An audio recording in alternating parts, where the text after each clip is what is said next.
என்னதான் ரஜினிகாந்த் வந்து அரசியலுக்கு வராமல் போனாலும் அவரோட ரசிகர்கள் வந்து இன்னமும் மனதளவில் வந்து அந்த காயத்தோட வடுகளை தான் இன்னமும் வாழ்ந்துட்டு இருக்காங்க. ஏன்னா ரொம்ப ரொம்ப செலவு பண்ணாங்க ரஜினிகாந்துக்காக.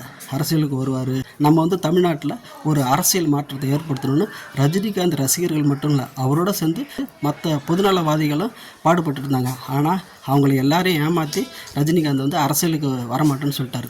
ஆனால் இன்றைக்கும் பார்த்திங்கன்னா ரஜினி ரசிகர்கள் பல லட்சம் பேர் இன்னமும் ரஜினிகாந்த் வந்து அரசியலுக்கு வராத வந்து சில பேர் விமர்சனம் பண்ணுறாங்க. ஆனால் சில பேர் விமர்சனம் பண்ணாமல் மனசுக்குள்ளேயே அந்த காயத்தோடு தான் வாழ்ந்துட்டு இருக்காங்க. என்னடா நம்ம தலைவர் இப்படி ஏமாற்றிட்டாரு, இப்படிலாம் பண்ணுவாருன்னு தெரியாது அப்படின்ட்டு. ஒரு பக்கம் பார்த்திங்கன்னா அவர் அரசியலுக்கு வருவார்னு நினச்சி ஏகப்பட்ட பேர் பல லட்சங்களை, ஏன் சில இடத்துல பார்த்திங்கன்னா என்ன சொல்கிறது, அவரோட பல ரசிகர்கள் பார்த்திங்கன்னா கோடிக்கணக்கில் லட்சக்கணக்கில் ஆயிரக்கணக்கிலலாம் கடன் வாங்கி செலவு பண்ணாங்க. ஆனால் ரஜினிகாந்த் வந்து அவங்கள ஏமாற்றிட்டார். என்ன தான் இந்த விஷயங்கள் இப்படி போயிட்டு இருந்தாலும் ஆனால் நடிகர் ரஜினிகாந்த் வந்து அரசியலுக்கு வராதது அவருடைய ரசிகர்களுக்கு இன்னமும் மன வருத்தமாகவும் மன காயத்தோடு இருக்காங்கிறது தான் நிதர்சனமான உண்மை. இது வந்து ரஜினி ஏற்றுக்கிட்டாலும் ஏற்றுக்காட்டி போனாலும் இது வந்து நிதர்சனம். இதை வந்து நான் கண்கூடா பார்த்தவங்கிற முறையில் தான் நான் சொல்கிறேன். ஓகே, இது முடிஞ்சு போன கதை, அதை கடந்து தான் போயிட்டுருக்காங்க எல்லாரும். ஆனால் ரஜினிகாந்த் ஏன் அரசியலுக்கு வரல அப்படிங்கிறத வந்து ஆதவ அர்ஜுனா ஆணித்தனமாக நேற்று சொல்லியிருக்காரு. அதுதான் இப்போ வந்து தமிழ்நாட்டு அரசியலில் கொஞ்சம் பரபரப்பாக போயிட்டுருக்குங்கிறத ஒரு நியூஸாக போயிட்டுருக்கு. பார்ப்போம் மேற்கொண்டு என்ன நடக்குதுங்கிறத.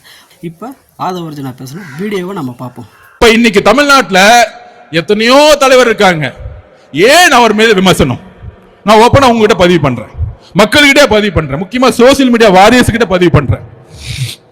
தமிழ்நாட்டில் எம்ஜிஆருக்கு அப்புறம் ஒரு பிரபலமான ஒரு தலைவரா ரஜினிகாந்த் அவர்கள் வரணும்னு நினைச்சார்.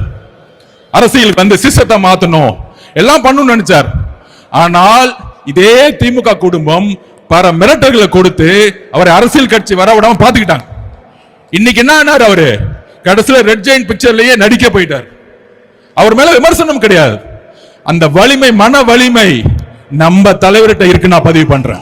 என்னதான் ரஜினிகாந்த் வந்து அரசியலுக்கு வராமல் போனாலும் அவரோட ரசிகர்கள் வந்து இன்னமும் மனதளவில் வந்து அந்த காயத்தோட வடுகளை தான் இன்னமும் வாழ்ந்துட்டு இருக்காங்க. ஏன்னா ரொம்ப ரொம்ப செலவு பண்ணாங்க ரஜினிகாந்துக்காக.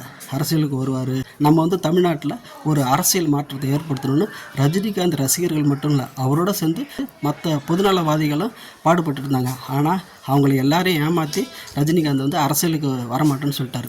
ஆனால் இன்றைக்கும் பார்த்திங்கன்னா ரஜினி ரசிகர்கள் பல லட்சம் பேர் இன்னமும் ரஜினிகாந்த் வந்து அரசியலுக்கு வராத வந்து சில பேர் விமர்சனம் பண்ணுறாங்க. ஆனால் சில பேர் விமர்சனம் பண்ணாமல் மனசுக்குள்ளேயே அந்த காயத்தோடு தான் வாழ்ந்துட்டு இருக்காங்க. என்னடா நம்ம தலைவர் இப்படி ஏமாற்றிட்டாரு, இப்படிலாம் பண்ணுவாருன்னு தெரியாது அப்படின்ட்டு. ஒரு பக்கம் பார்த்திங்கன்னா அவர் அரசியலுக்கு வருவார்னு நினச்சி ஏகப்பட்ட பேர் பல லட்சங்களை, ஏன் சில இடத்துல பார்த்திங்கன்னா என்ன சொல்கிறது, அவரோட பல ரசிகர்கள் பார்த்திங்கன்னா கோடிக்கணக்கில் லட்சக்கணக்கில் ஆயிரக்கணக்கிலலாம் கடன் வாங்கி செலவு பண்ணாங்க. ஆனால் ரஜினிகாந்த் வந்து அவங்கள ஏமாற்றிட்டார். என்ன தான் இந்த விஷயங்கள் இப்படி போயிட்டு இருந்தாலும் ஆனால் நடிகர் ரஜினிகாந்த் வந்து அரசியலுக்கு வராதது அவருடைய ரசிகர்களுக்கு இன்னமும் மன வருத்தமாகவும் மன காயத்தோடு இருக்காங்கிறது தான் நிதர்சனமான உண்மை. இது வந்து ரஜினி ஏற்றுக்கிட்டாலும் ஏற்றுக்காட்டி போனாலும் இது வந்து நிதர்சனம். இதை வந்து நான் கண்கூடாக பார்த்தவங்கிற முறையில் தான் நான் சொல்கிறேன். ஓகே, இது முடிஞ்சு போன கதை, அதை கடந்து தான் போயிட்டுருக்காங்க எல்லாரும். ஆனால் ரஜினிகாந்த் ஏன் அரசியலுக்கு வரல அப்படிங்கிறத வந்து ஆதவ அர்ஜுனா ஆணித்தனமாக நேற்று சொல்லியிருக்காரு. அதுதான் இப்போ வந்து தமிழ்நாட்டு அரசியலில் கொஞ்சம் பரபரப்பாக போயிட்டுருக்குங்கிறத ஒரு நியூஸாக போயிட்டுருக்கு. பார்ப்போம் மேற்கொண்டு என்ன நடக்குதுங்கிறத. இப்போ ஆதவ அர்ஜுனா பேசணும் வீடியோவை நம்ம பார்ப்போம். இப்போ இன்னைக்கு தமிழ்நாட்டில் எத்தனையோ தலைவர் இருக்காங்க, ஏன் அவர் மீது விமர்சனம் நான் ஓப்பனா உங்ககிட்ட பதிவு பண்றேன், மக்கள்கிட்ட பதிவு பண்றேன், முக்கியமா சோசியல் மீடியா வாரியர்ஸ் கிட்ட பதிவு பண்றேன். தமிழ்நாட்டில் எம்ஜிஆருக்கு அப்புறம் ஒரு பிரபலமான ஒரு தலைவரா ரஜினிகாந்த் அவர்கள் வரணும்னு நினைச்சார். அரசியலுக்கு வந்து சிஸ்டத்தை மாத்தணும் எல்லாம் பண்ணணும்னு நினைச்சார். ஆனால் இதே திமுக குடும்பம் பல மிரட்டல்களை கொடுத்து அவரை அரசியல் கட்சி வர விடாம பாத்துக்கிட்டாங்க. இன்னைக்கு என்ன ஆனார், அவரு கடைசியில் ரெட் ஜெயின் பிக்சர்லயே நடிக்க போயிட்டார். அவர் மேல விமர்சனம் கிடையாது, அந்த வலிமை மன வலிமை நம்ம தலைவர்கிட்ட இருக்கு. நான் பதிவு பண்றேன்.